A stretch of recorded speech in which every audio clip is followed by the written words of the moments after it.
Yeah, 50 Cent is bigger than BMF. He's bigger than Big Meech. Even when Big Meech first got out of jail, it was like it wasn't a grand celebration, a grand arrival. Like that. They tried to make it seem like Big Meech was like still had that power. But Blue Da Vinci and Cuffy been saying this nigga been a rat before he got out. 50 Cent knew that he was a rat. So, 50 always keeps something in the chamber. Always keep something in the chamber to destroy people, period. Like, I don't think he won't mess with you unless he got something on you, to tell you the truth. And Big Meech legacy, like I said, ain't shit but devils and demons. He wanted to be accepted by the devils and demons of the world, and they rejected him. But the good Lord will receive you, brother. You gotta pray and repent and go to God, dude. I told you. You don't gotta be ashamed, you know. You know your feelings hurt because you thought you was gonna come out. Be like what 50 said, a black Pablo Escobar. He say, little baby came up in his joint with 4 pockets full and didn't give you no money. Why should he give you some money? Who the hell are you to little baby? You ain't no little baby before you went to jail. I'm pretty sure you didn't. And he probably pulled up just to be like, damn, this nigga one of them real ones. I'm pull up on this nigga. But he wasn't bearing gifts for a nigga that genocide a whole country, committed genocide against a whole country in some shape, form, or fashion. You know what I'm saying? So now, little baby wasn't giving you no money. Bootsy wasn't giving you no money. Now, Bootsy a funny nigga.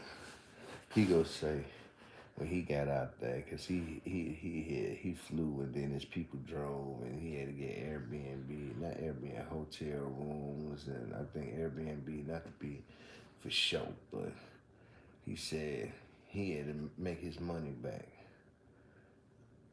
He got calls to do this and do that out and that, and he ain't even pull up on Meech. They let you know that Boosie got money, but he ain't got that much money. You could have went out there and paid for all that shit and then went and seen Big Meech if that was the case. But you didn't even go see Big Meech. Then Boosie lied talking about that what the nigga say, the feds shut down the show. The feds ain't shut down no show. People weren't coming to this show at all. You know what I'm saying? So it turned from a big old show to just a little dinner with him. It probably was a finesse to begin with. Who want to sit down and, like street niggas, want to sit down and eat with a known rat? And they supposed to be street niggas.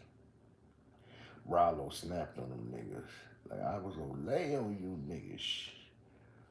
Rollo, you's a semi-rat too. You's a semi-rat too.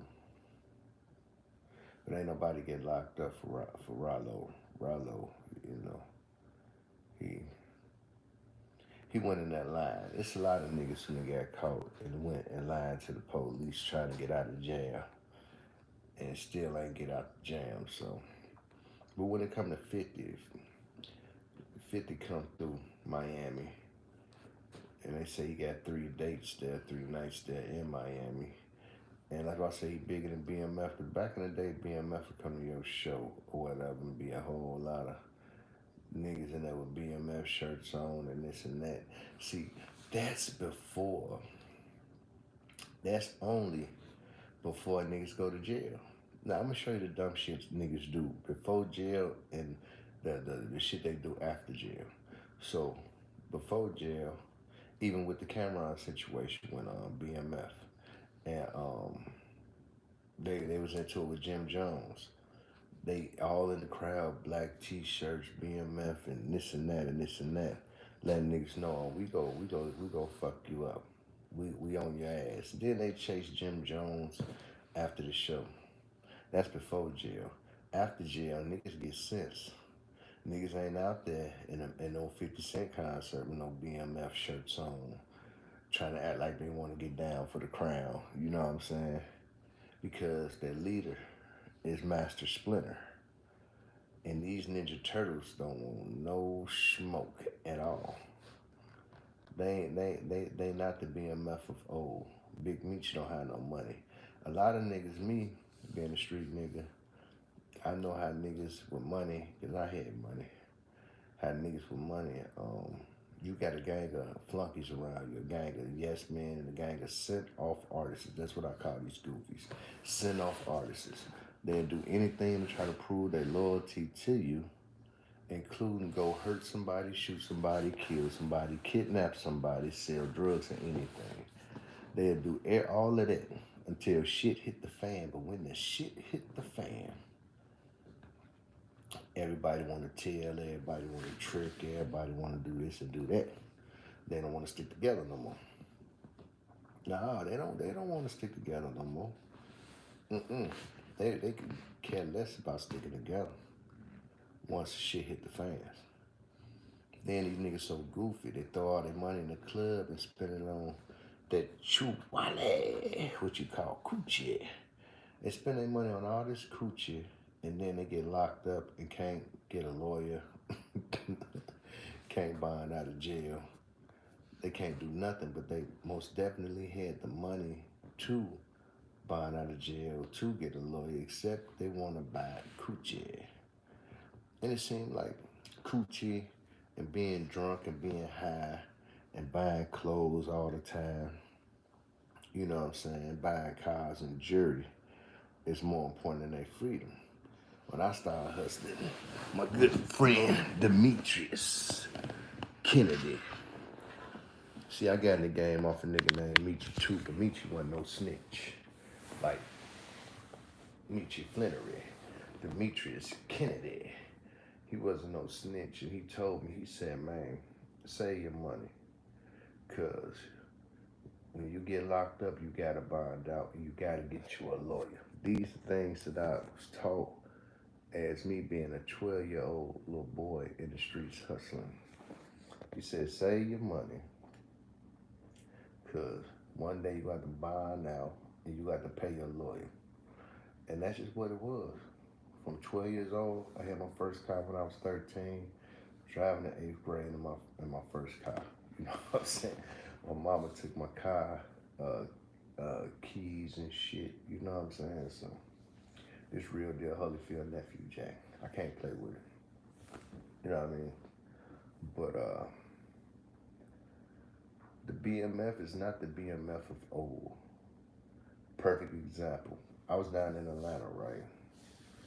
Before Meech got out. And it was this group of dudes talking about they BMFs. All them niggas look broke.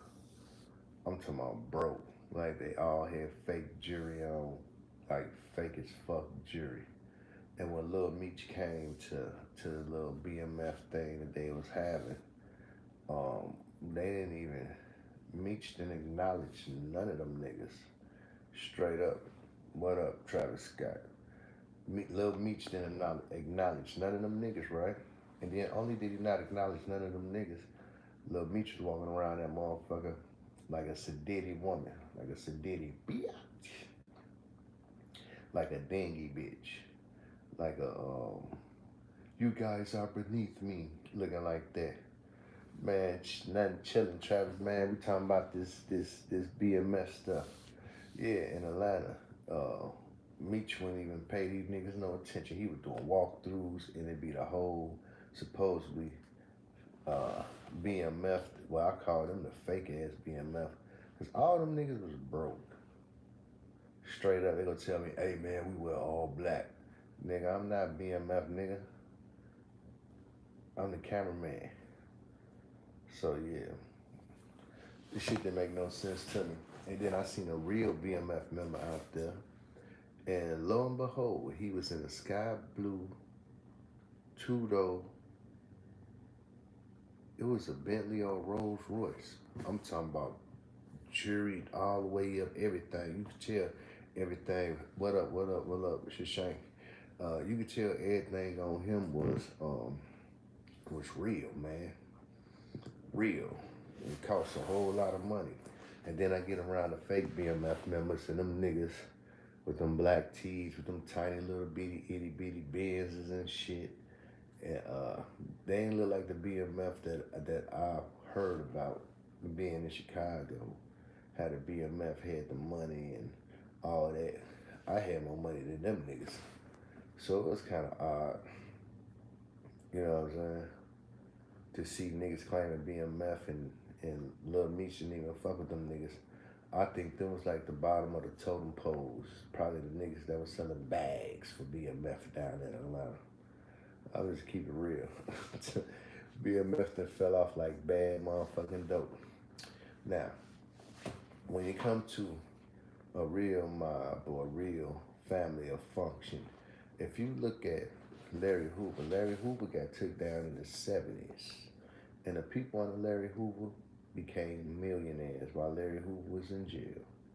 The people that was with BMF, when BMF got locked up, when Meech got locked up, for the most part, they became bums. Bums, like real bums. I only seen one dude in Atlanta that had it. Like when you think of BMF, you think of, damn, these niggas getting that bag. I seen one dude in a blue, it was a Rolls Royce or a Bentley. It was one of them motherfuckers. Two-door. It probably was a Rolls Royce two-door. And he really had that motherfucking bag, Jack. I ain't gonna lie. Only one out of the whole city of Atlanta that I seen. Not to say there wasn't no more. But if there was some other people with a bag, I just ain't see them niggas. Cause the BMF members I was around, them niggas looked broke as fuck. Straight up. And it's crazy because when the BMF show started or whatever, I was out there in Atlanta. So I got to see the hanger-ons of the so-called BMF, real BMF members that had more fake jury than the jury stuff. I ain't gonna lie. I'm gonna keep it real. So man, this Ross with that sauce, 50 Cent is bigger than BMF. And that's your real deal Holyfield nephew. You can like, share, subscribe, comment. I'm about to go live a few times up on here today. So you know what I'm saying? We will have a couple more little things to talk about, I guess. You dig? But 50 is bigger than Big Meech and BMF.